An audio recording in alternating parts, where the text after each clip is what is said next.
Welcome to the Healthy Christian Leader. I'm Dwight Habermehl. Come join me in the living room for some honest conversations.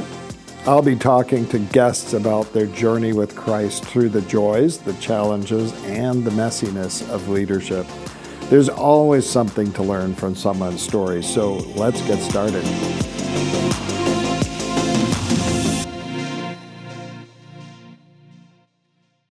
Hello, friends, and welcome to the Healthy Christian Leader. I'm Dwight Habermehl. Today is going to be a great podcast because we have Leanne Friesen with us, who's the executive minister of the Canadian Baptists of Ontario and Quebec. And she's been a long-time pastor. She's the author of a book about suffering. And she's very involved in leadership development, spiritual formation, and she is just going to be an excellent guest. I know she's full of wisdom and she's full of insights, and I'm just looking forward to this conversation today. Well, Leanne, it's so good to have you here as part of the program. Thank you for taking the time. I really appreciate it. Now, Leanne, tell us a little bit about yourself just before we get going. You are an executive minister, you're an author, you're a speaker, you're a lot of things. You know, I feel like I should start knowing my audience by saying I'm also a Newfoundlander. So I live in Ontario, but I'm from Newfoundland. Wow. So I am very excited to be speaking to my friends from Atlantic Canada today. Well, you just warmed a pile of hearts right there. Well, listen, here's what you know when you're from Newfoundland. You know that it's smart to start by saying, I'm not actually from Ontario. No, just and but the Lord led me here, much to my surprise. I grew up Salvation Army in Outport, Newfoundland. Oh, wow. And went to McMaster to go to seminary, just kind of to learn more. And while I was there, I found myself drawn to the Baptist tradition and God leading me into that after 18 years of being a lead pastor at a church in Hamilton, where God brought myself and my husband for our first ministry. I found myself then invited to the role I'm in now, which is executive minister of the Canadian Baptists of Ontario and Quebec. So I have that role of helping oversee just under 300 churches. Wow. And in the midst of that, I have also recently published this book called Grieving Room. Now, Leanne, how did you go from leadership roles like that to writing a book about grieving? I think the overlap is really quite logical in many ways. Those of us who've pastored know that. I had been pastoring for about a decade when my sister, whose name was Roxanne, died of cancer after battling melanoma for many years. Wow. And she had a huge impact on my life, and her illness and subsequent death had a huge impact on my ministry. Mm-hmm. When she died, I had been pastoring for a while. And if you pastor, you spend a lot of time, more time than most people, dealing with death. I now have a death and bereavement certificate, and I often think about different people who work in the death and dying community. There's no one really quite like a pastor, and I want to name that to pastors listening, because there is, as far as I can tell, no other role that is involved in every phase of the death and grieving process. You are with the people as they find out their illness, with them as they die, and you're walking them through that. You may then be the person who leads their funeral, almost always, and you'll be the person who cares for their family after they die, and all the elements in between that. And so as a pastor, you're on every phase of that journey, the dying, the death, the grief that others carry. And I think that that's such a big part of pastoring, learning to live in that well and be that person that can speak into those seasons and help remind people of God's presence in those seasons, which is an incredible honor. And I always found that to be a great honor. When my sister died, I realized there was a lot I didn't understand about it. And I found myself in a deep season of grief and then a deep season of learning as a result of that, and became very passionate about grief support as part of my own pastoral ministry, which ultimately led to me feeling very much called to write this book, which I often say is part memoir, part how-to, part grief 101. using some of my own story to talk about the type of room that grief needs. Each chapter is a different element of room that we need, starting with my sister's own diagnosis, and then ultimately to as I'm grieving her death. And it goes through things like making room for dying, making room for the uncertainty that we feel, making room for regret, and ultimately room for resurrection is the last chapter of the book. So to me, they overlap, although I will admit now in my current job, I do often joke that grief is like my weird hobby. I have an Instagram page that has a significant following, about 42,000 people, where I share grief kind of thoughts and reflections. And so it is a little bit of a strange one to do in my downtime between the speaking events I do and the workshops and things like this. It sometimes can feel like a lot, but then it also feels like such a gift and privilege. Mm.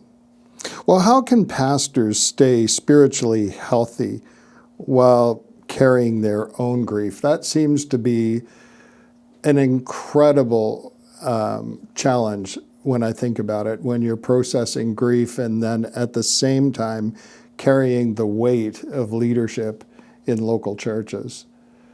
Isn't that so true? And I think we don't talk about it very much.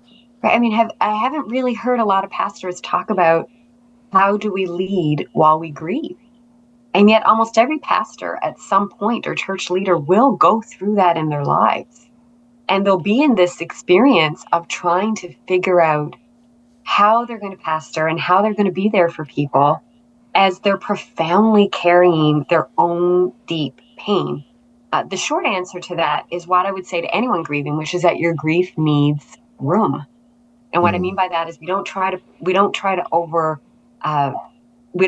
push it away. We don't try to just kind of come with this quick fix, that we have to allow ourselves to grieve. Now, how we do that as pastors, just like anyone else, will vary, but it does mean we'll have to find those spaces.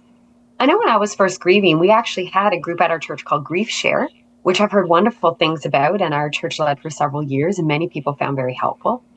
And I got invited to Grief Share over and over, and I knew it wasn't the right fit for me because I thought, I can't do this with other people in my congregation. I can't sit with 5 other grieving people because I'm going to end up pastoring them.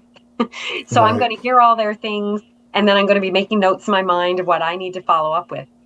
There's so many other elements as you're grieving as a pastor. When my sister was dying, I remember talking to a congregant whose brother was about to be taken off life support.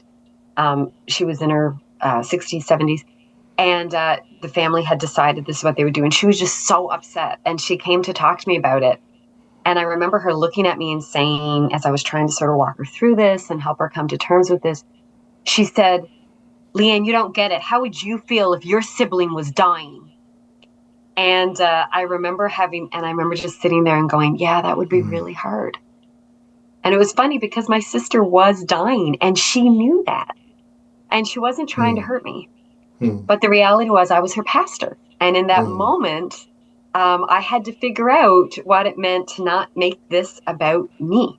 And so some of what that means is you're finding that space to share fully with your congregation what you're going through, to name the things you can't do, the things you need space, the things that are hard for you. And I could share countless stories about that. I'm sure maybe more will come up as we talk. But then to also find the places where you can do that. For me, that ultimately became finding a counselor who was very empathetic to a pastor. It was a Christian counselor who did a lot of work with pastors. And so that space that I could really feel like I could be honest as I was processing that.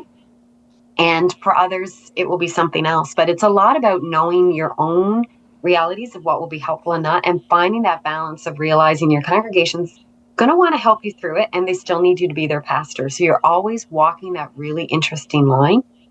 And I think it's doable, but it involves a lot of listening to God and a lot of making space for things that are hard and making mistakes and figuring it out as you go. That's so good, Leanne. Interestingly, I recently went through a period of grief in the past few years, losing my mom during COVID, and wasn't actually able to go to Ontario for her funeral because of the restrictions. Yeah, and anyway, the thing that I noticed grieving in that period is in my own journey is you don't always know when the emotions surface. It took time, but there'd be various different things that would surface, pain and tears and reflection and everything else. How do you handle that in the midst of all the responsibilities as a pastoral leader? It's such an interesting dynamic because you are often a caregiver and you're the person trying to be this voice of hope and encouragement on days when sometimes you're not always going to feel that yourself. And I think as pastors, we're always figuring out that balance of bringing ourselves fully to what we do while realizing we don't want to kind of turn the table that suddenly people feel like they can't come to us anymore. And so it's important to recognize that that is a normal part of grieving. So one of the most important things we can do when we're pastoring and we're grieving is be really realistic with what we can handle. And this is true of every griever. I often I actually use an analogy in a book of life being like a glass. And when if you think of a glass being full of water or whatever might be in it, if your like glass is half full, you add some stuff to it and you'll be okay. It won't overflow. But if your glass is full and you add something to it, it overflows. And grieving is like having a constantly full glass, which means that one angry call from the congregant or that little snippy comment after church or that just slightly insensitive thing said that normally you'd be like able to, it might irritate or it might be hard, but you could handle it, is going to. So overflow. It's so important as you're grieving, especially in the early days, to maybe step back from some things where you can step back. Make some extra space where you can and be able to set some of those really almost anticipatory limits. Realize that there's going to be things that maybe you don't want to take on in this season. Be able to recognize the things you can and can't handle. And and as much as you can, even recognize that ahead of time. Every year for years, still right up until when I moved into my new role, we ran a Blue Christmas service at our church, which is something lots of churches do. And I was always very honored to run that service. And that's a service for people who are blue at Christmas. People call it different things. People who are grieving or sad. And the year my sister was dying, I said to my associate pastor that she had died the year I was grieving. I said, I can't do it. And I had to look and say, yeah, that's one I can't do this year. I need you to step in. The following year I could. So being able to name the things that may be that little extra difficult, bring that extra difficulty, but then also recognizing you're not always going to recognize them and being able to ask for grace when you need it. You're going to make decisions and go, why did I do that? I can't believe I agreed to that, or I can't believe I took that on. And as I think about Christmas, I do tell this story in the book, and I think many pastors will empathize with this.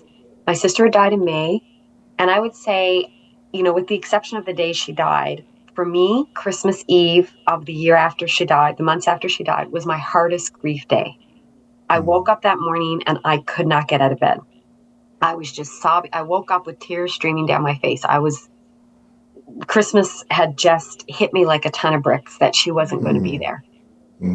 I was so overwhelmed, but I had to lead a service. We actually did our Blue Christmas service on Christmas Eve that year. We did that for many years. We would do a Blue Christmas in the afternoon and our Christmas Eve in the evening so that people had an option to go to something a bit less celebratory, so to speak, in the afternoon. But I'd said I wouldn't lead it. And so my associate was leading it, and I sat at the back and I participated. And I noticed that there was a woman who had come in. I mean, there was only maybe a dozen people there. These are often not huge services. And so as a pastor would do, I went over and I asked, how are you? And she burst into tears and said, my grandfather just died a few days ago. And I did what, as I say in the book, what non-grieving me would do, what regular pastor me would do. And I said, well, why don't we go to my office and talk? And we sat down.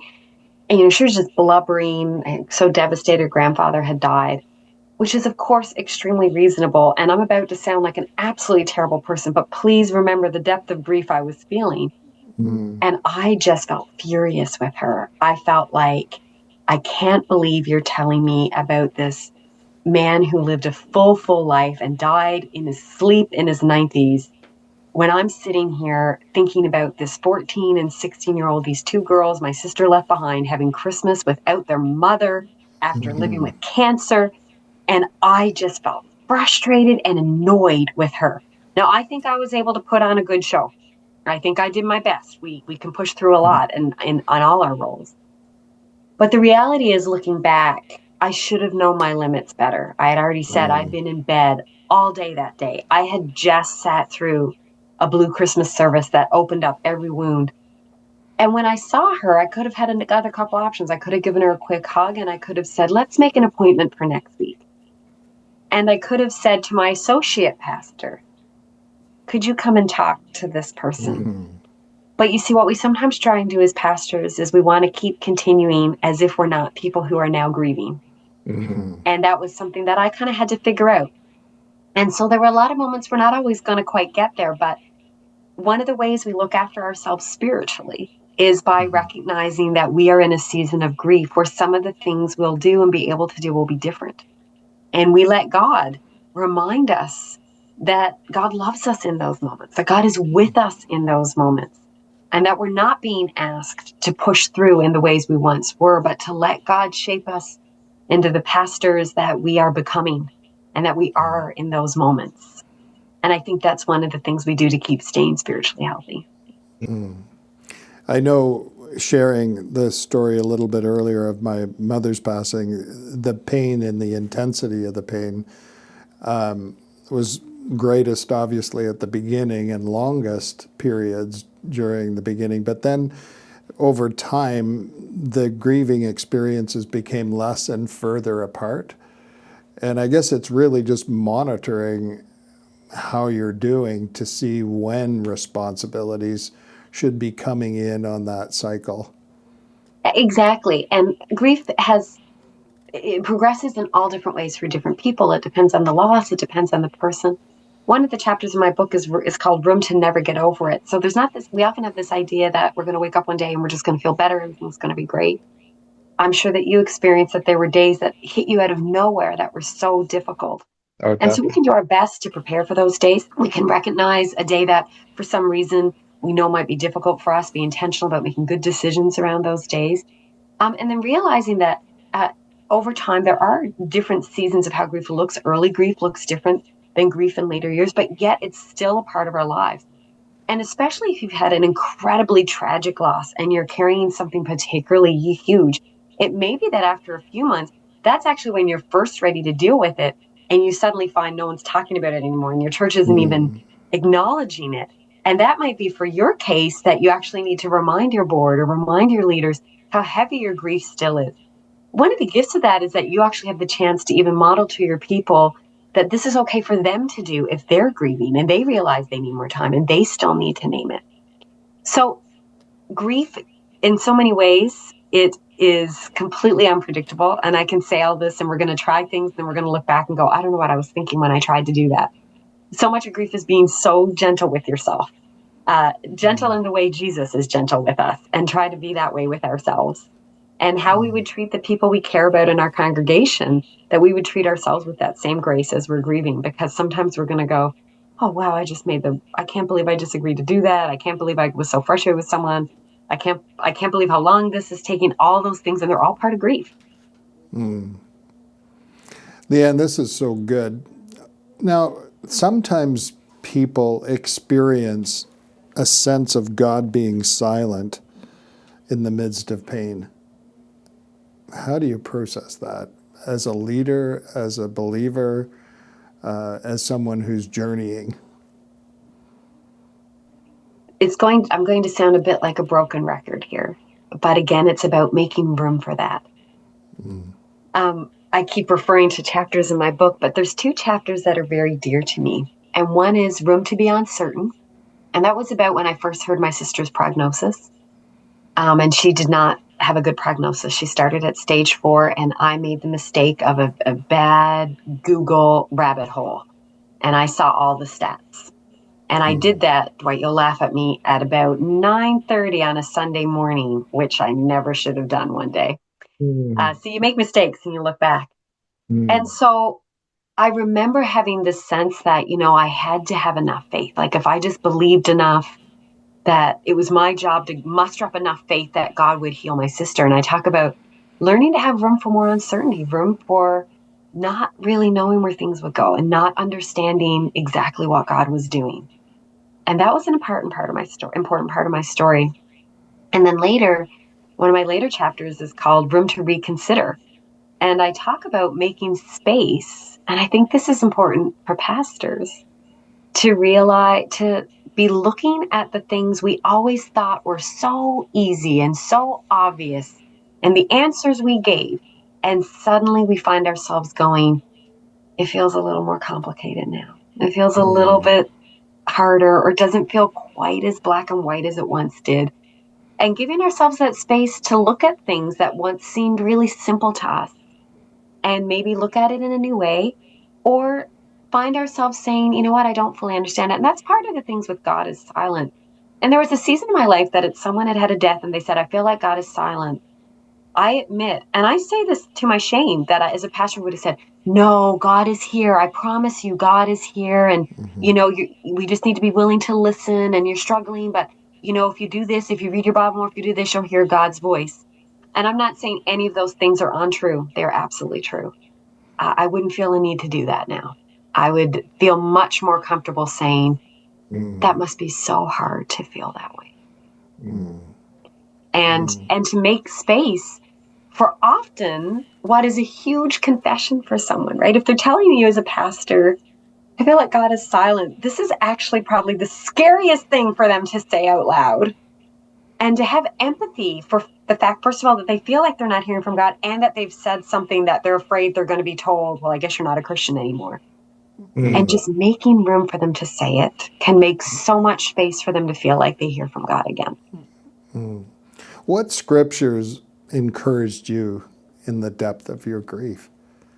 My favorite Bible verse is, if we live to the Lord, and if we die to the Lord, and whether we live or die, we belong to the Lord. And that's from Romans. It's not, it's a little bit of proof texting, forgive me, all pastors, because it's actually about, eating food to idols and all these things. But yet it's this reminder that whatever we do to the Lord. And this is refrain that even dying, we do to the Lord, so to speak. And that passage has always brought me incredible comfort, this idea that we live and die to the Lord, and we belong to the Lord in those times. For me, it was often stories that were more what I leaned on, experiences. And still for me, and again, sorry to say this, I have a chapter in my book about this. I think I'm always aware that someone might read the book and be like, I've heard her say that. But the story of Mary and Martha and Lazarus is such a favorite story of mine. Because each of those characters in that story have such a beautiful glimpse, I think, of how God meets us. So I think, first of all, of this moment when it says Jesus returns, and like Lazarus is already dead, and the passage starts, they say they've reached out to him and Jesus doesn't come. It actually says, and Jesus stays 3 more days. And I wonder the disciples being like, why is he doing this? And it says when they show up, it says Martha goes out to meet him, but Mary stays home. And I find that really interesting, because many of us will know that at that point in that culture, that was a rude thing to do. Even though he was there to meet them in their grief, you went and met people when they arrived in town. She stays home. We don't know why. It doesn't say. But I can't help but wonder if a little part of her is like, where you been, Jesus? Yeah. And when he sees her, she says, Lord, if you'd been here, my brother would not have died. And I think that's such an interesting statement. And again, we can't know how she said it. We can't know if she said it with anger or confusion, but whatever, it's an interesting statement. If you'd been here, he would not have died. And what I love in that moment is that Jesus doesn't chastise her, right? Jesus doesn't, he literally, it says he weeps, and then he brings her to the tomb, and then there's resurrection. And so all the pieces in this story of this woman wrestling with where God was, I think, or at least I'm sure there had to be part of her that at least wondered what Jesus was up to, even if she was feeling great faith still. This lack of chastisement from Jesus, the sense that Jesus is present with her in it, and the sense that Jesus gives this glimpse, they get it in a very tangible and immediate way of what he does with death. That he goes, oh, let me show you. Let me show you. It's not over. Oh, man. Leanne, this has been such an amazing conversation. And I have a list of questions, not even on the sheet, that I want to talk about. But we've got to land the plane because we're running out of time. Where can people buy your book? It's published broadly, so you should be able to get it in chapters, Indigo. You can ask them to order it if it isn't there. It is available in those. And can you get it on Amazon? And you can also get it on Amazon. If you happen to be listening in Ontario, my local distributor is Read on Brooks, but really wherever books are sold, you should be able to get it. It's called Grieving Room, Making Space for All the Hard Things After Death and Loss. And I often say that, if you're not quite ready for a book, my Instagram page, which is at grieving.room, has a series of vignettes, not specifically from the book, just about grief. Because sometimes it's just a little reminder, a little something here to encourage you and remind you that this is normal. This something that might happen can also be encouraging, and that might be something people resonate with. Or on Facebook, it's called A Little Bit of Grieving Room, the same content. now, Leanne, we have you back for another interview, podcast discussion, and next week. And we're going to be talking about pastoral care strategies for grief and loss. I'm really looking forward to that. So I'll be excited to have you back on the program. And Leanne Friesen, folks, what a great conversation today. And we'll see you next time on The Healthy Christian Leader. Be sure to tune in to that next podcast. Well, today's conversation was fantastic, but we're not finished yet. We'll be back in the next video with the same guest with more discussion about leader health. You know the drill. Subscribe and hit that bell. Would you join us for the next episode? You can find new episodes every week in video form on the Aaron Ministry YouTube page and in audio form as the Healthy Christian Leader Show wherever you get your podcasts. Aaron Ministries is an interdenominational network of friends in ministry with a mission to foster healthy Christian leaders. Check out our website, aaronministries.com, for more resources and information on how to donate or to start a healthy Christian leader gathering in your area. Thanks for watching, and I'll see you next time.